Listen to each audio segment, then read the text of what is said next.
I'm Sheila Birnbach. I'm president of Birnbach Success Solutions. I help individuals and organizations to be more successful. And what I'd like to do this afternoon is I would like to challenge your thinking.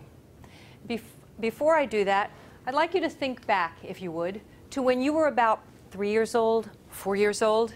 And I'd like you to think back to a time when you were in the back seat of your family car, buckled in with your safety seat, maybe in your child's seat, and somebody that you loved and loved you was driving that car, going down the highway, and all of a sudden another driver swerves in front of your vehicle, the driver of your car steps on the brake, everybody lurches forward, and the first thing out of the mouth of the driver is probably not a behavioral statement.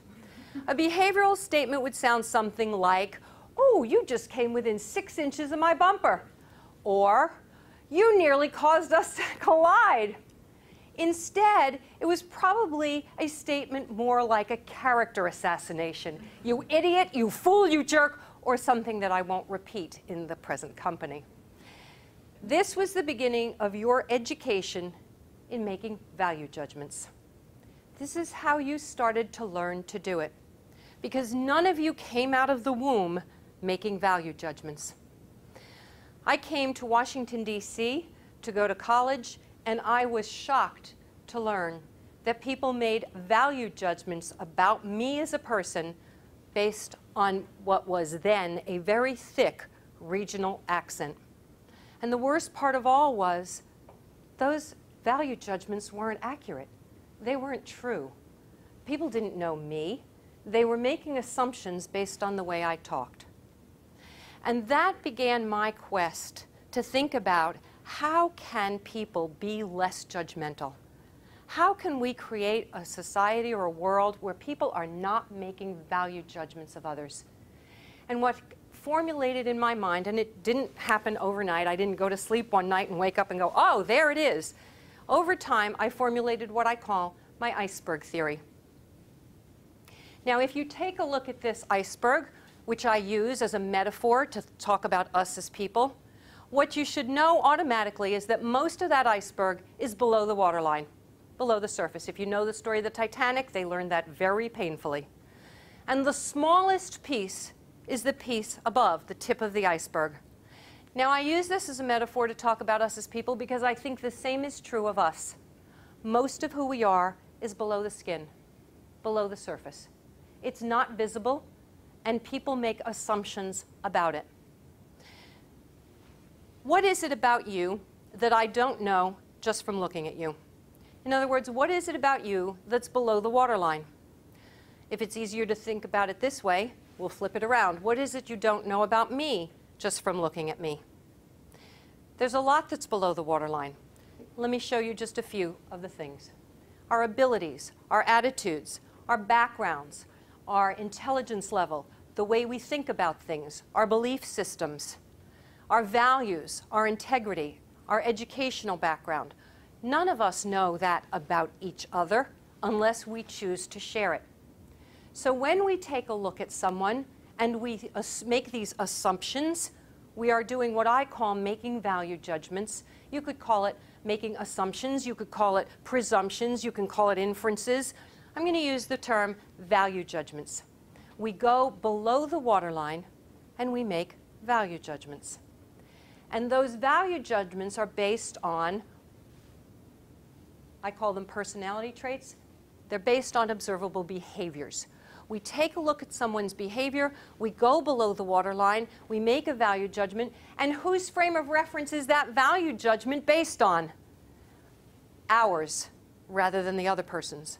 So what might some below the waterline comments sound like? Well, if you have a son like mine, whom I love very dearly, but whose idea of changing is to leave the clothes lying on the floor so that by the end of the week we don't know what color the carpet is anymore. If you were to open the door to my son's bedroom and go below the waterline, what might you think?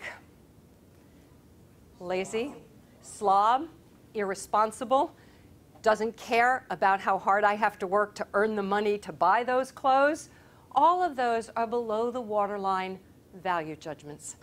and parents come by them very honestly. We label our children instead of the behavior. In the workplace, what might it sound like? How many of you have ever tried to coach or counsel an employee about their attitude? We can't see attitude. We see behaviors that lead us to assume attitude, but we don't see attitude. It might sound like a situation I had with a client I was working with recently. The employee was wearing earbuds, and the manager assumed that she wasn't concentrating on her work because she had earbuds in her ears. In fact, that employee shared with me that she concentrates better when she has some background music than she would otherwise if she didn't. So the assumption that she's not concentrating is just that. It's a below the waterline assumption. And if we don't check them out, they remain below the waterline. What I have tried to do in my adult career, in the workshops that I do, is to teach people to become neutral observers of behavior. And that is to stay above the waterline, to stay focused on behavior, and then if you were going to make an assumption, to check it out. And how do we check it out?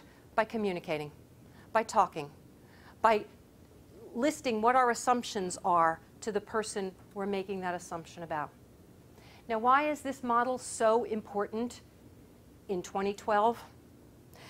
First of all, in the organizations that we work with, human resources are still the largest single budget item of any organization. Secondly, our workforce is increasingly complex, increasingly diverse. It's impossible for us to know what's going on in another person's life. It's impossible for us to know the background, the upbringing, the past history of any of the people that work for us. When we stay above the waterline, we help our employees be more successful. We help them to know what they have to do to be successful. Because basically, for somebody to be successful on their job, they have to meet our behavioral expectations.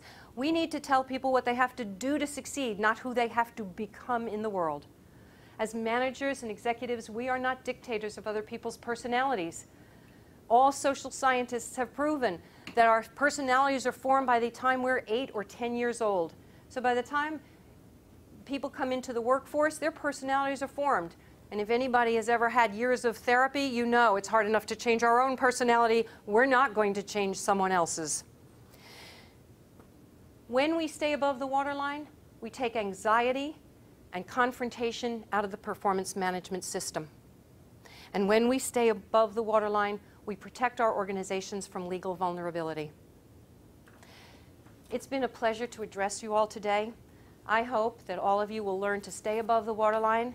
It's my belief that if we did that, we'd have a kinder and gentler world. Thank you.